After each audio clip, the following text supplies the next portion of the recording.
Way down in Terrytown, there's a special way to get around.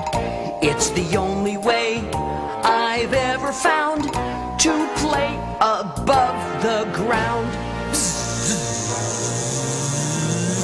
Zooming along the treetops, zipping way up in the sky. Zigging and zagging, forgive me for bragging, but gee how I love to fly. Zooming along the treetop, zipping way up in the sky. Zip, zip, zoom-a-loom, zig-zag, zig-a-zoom, gee how I love to zip, zip, zoom-a-loom, zig-zag, zig-a-zoom, gee how I love to fly.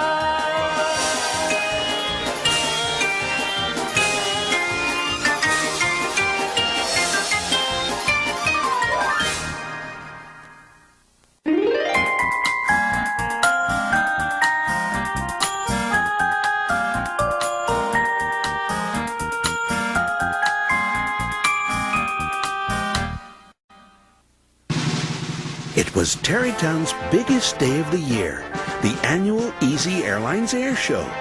The airport was all decked out for the occasion, with balloons and ribbons and banners and bows attached to everything in sight. All the planes were excited, and why not? This was their day to show off their special talents. Inside the hangar, the mood was not so upbeat. Old Oscar was ailing. Heavy black drops of oil dripped from his nose. His gears made loud, grinding noises. And worst of all, his rudder was out of whack.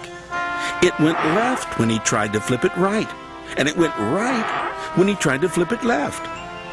Brenda Blue, the airline's ace mechanic, had worked on him all morning long. Oscar, you're a mess. I can't let you fly today. I'm sorry, but I just can't. "Balderdash," growled old Oscar. "I've never missed an air show, and I don't aim to miss this one." From high up in the control tower, Easy O'Malley announced the start of the show. "Ladies and gentlemen, boys and girls," his voice boomed over the loudspeakers. "it gives me great pleasure to introduce our official greeter, Snuffy the Skyrider." Right on cue, Snuffy went into his act. Directly over the airfield in the clear blue sky, he wrote the word "welcome" and then framed it so that it looked like a large, beautiful welcome mat. It was a magnificent work of art. As the crowd cheered, Easy O'Malley announced the next act.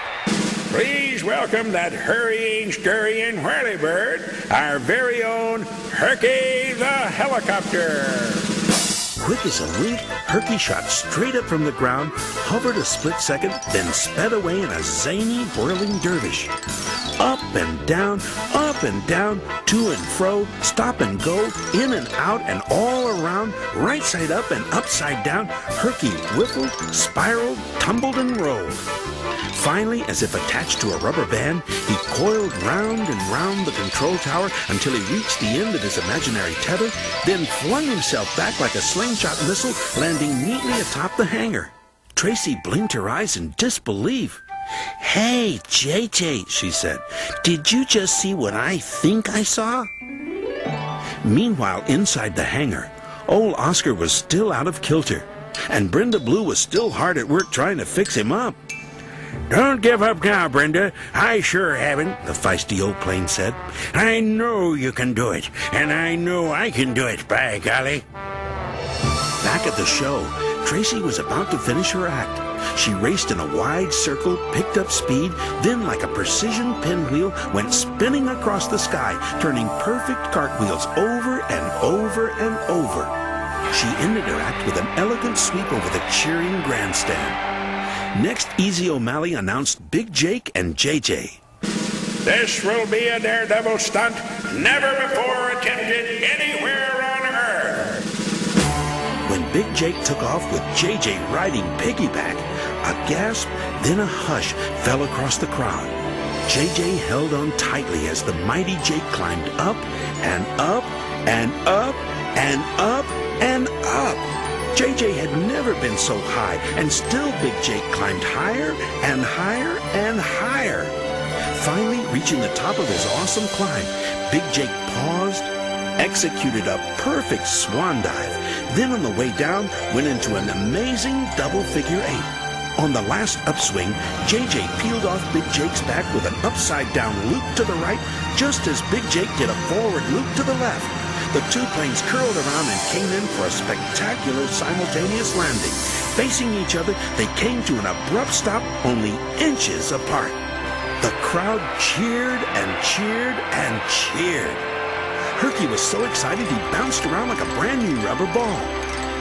Inside the hangar, old Oscar grinned like a cat with a mouse as his engine sputtered to life. Chick-a-pop, chick-a-pop, chick-a-pop, the engine gasped. Whoop-de-doodle-doo! The ancient plane shouted gleefully. Nothing to it. Hey, Brenda. Oscar, don't forget your rudder problem. Remember, left is right and right is left. Rudder Schmudder, tell O'Malley to announce me. And quick. Get set for a real treat, folks.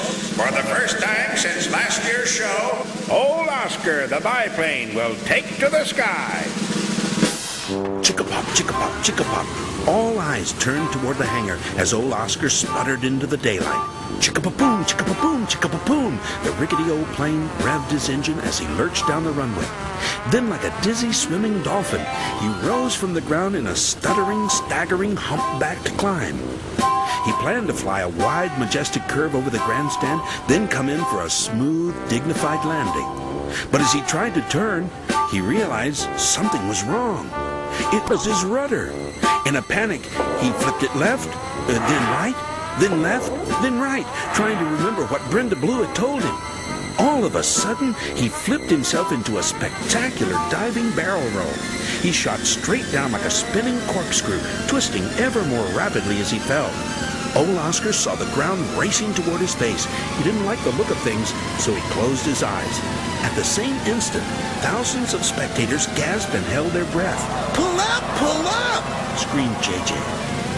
Somehow, that's just what old Oscar did. Seconds before crashing, he pulled up. Not only that, he made it look easy, landing with the grace of an eagle right in the middle of the airfield. All the people and all the planes rushed out to see if the old-timer was okay. Whoo, boy, Whooped old Oscar with a boyish grin. that's the most fun I've had in years. "Wow, Oscar, I didn't know you could dive like that," said JJ, brimming with admiration. Well, son, right there's a good example of what determination can do for you. If you believe in yourself and never give up, there's no limit to what you can accomplish. But, look here, don't ask me to do that dive again anytime soon, all right?